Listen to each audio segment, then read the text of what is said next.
早上好，现在还在哈nội。我的左手边就是火车道，现在我要去一个哈nội里面最大的湖。如果是可以租一辆脚踏车是更好不过。现在我往那个湖去，顺便吃一个早餐。这个就是早上的哈nội。然后那里呢就是棺材街，我有经过的，昨晚有经过的一个棺材街。现在我往着那里去。在哈nội呢，本来是想着要去沙巴，但是昨晚好像有雷雨，所以时间又不够，所以就放弃了那个沙巴。所以在哈nội这里会待5天。这个就是它的棺材街，然后他们的有车是这样的，他们办白事的车就是这样一辆车，黑色，然后上面有那个观音，还有那个佛。现在我来到一个早餐店，就是在那个棺材街附近。就是本地人吃的一个早餐店。我不吃牛肉，它这里都是猪肉的那些来吃，都是一些猪肉。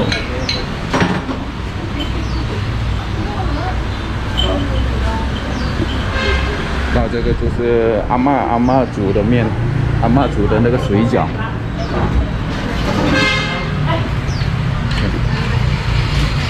然后一整天，希望今天不下雨。昨晚就是那个打雷嘛，就下了一下子雨。现在希望是不会下雨，因为去那个湖。这是我的食物，它是猪杂水饺，这个是猪肉，这个是水饺，还有那个猪皮，猪的内脏，还有那个咖啡。这里的价钱是8万块，不算贵，比起那个旅游区的是便宜很多。这就是我的早餐，我已经吃完了那个早餐。要说河内里和南部的早餐，完全不一样。南部的早餐，它的味道呢是比较甜，或者是比较清淡，就好像那个河粉，它的汤是比较清，但是它的味道是比较甜的。但是北方呢，河内呢，它的那个食物比较偏中式。就是没那么甜，还有一点点咸。现在我吃的是那个叫抄手或者是云吞，都是中式的东西。所以说食物的话，北部的食物我比较喜欢，比南部好很多。后边就是我吃东西的地方，然后这个右手边呢就是那个市场，我昨天去砍价买水果的市场。OK， 现在就是，如果是你们住在河内的话，就要尽量在这些小摊铺里吃东西。很多你意想不到的好的美食可以在这里找到。看，全部都是小摊。现在我来到了一个广场，没有人的广场，它是有一个地标。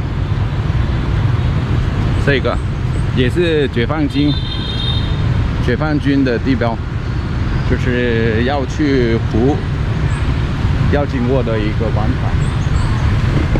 还有我感觉这个河内是非常适合来这里旅游，我是非常喜欢这个城市。在越南那里，我觉得是暂时，如果是说小镇的话，这种城市是非常适合我。你吃东西，你可以找到很容易适合胃口的食物。因为满街都是，全部小店都是吃的，全部小店都是吃的。不管你是来自非洲，不管你是来自亚洲，不管你来自西方国家，什么味道都有这里，非常的适合来这里居住或者是旅游。然后还有它的那个街上全部都是树，看这一区都是被树木包围的。这些人你看在这里喝咖啡，满满的人在这里喝咖啡。那里的树从这里一直往那里都是植物，就算你的太阳再大的话，也不会热在这个地方。河内就是这样的一个地方，我觉得比河志明好很多。离那个湖还有大概10分钟步行。这里有经过这个古城，在这一区湖的这一区，湖的附近呢，它都是一些旧的有历史性的建筑物。就在那个古城那里对面，就有一间教堂。这个教堂是蛮大的，是黄色的。我不是那个基督教徒，所以我不知道这个教堂是圣母玛利亚还是耶稣的，我不知道是哪一个。如果是你们知道的话，是可以在下方留言。现在我知道怎么去形容这一个城市，它是一个被绿化的一个古老小镇，也是古老城市。它和那个城市区已经是分开了。这里是满满的树，就好像那个怎么说呢，有一点像那个上海的小区都是被树给绿化了，都是非常的漂亮。然后我的左手边全部都是那一种旅游区，就是打卡的地方，就是博物馆呀，或者是那个广场呀，全部是在左手边。右手边呢，我们要去湖那里去，是湖，上面就是那个湖。最适合什么呢？差不多5点钟来这里跑步，或者是5点多租一辆脚踏车，在这里环着那个湖走去，是小型的西湖。现在来到了一个广场，一个小广场，然后有一个彬彬有礼的一个书生，看了吗？穿得很整齐的一个书生。这里是有一点像，不要怼我，它真的是这里有点像那个上海的西湖，它是算是迷你版的，是小型的西湖。西湖是非常的大，在那个上海那里，但是如果是在河内这里的呢，它算是一个小型的吧。你看，小型的西湖。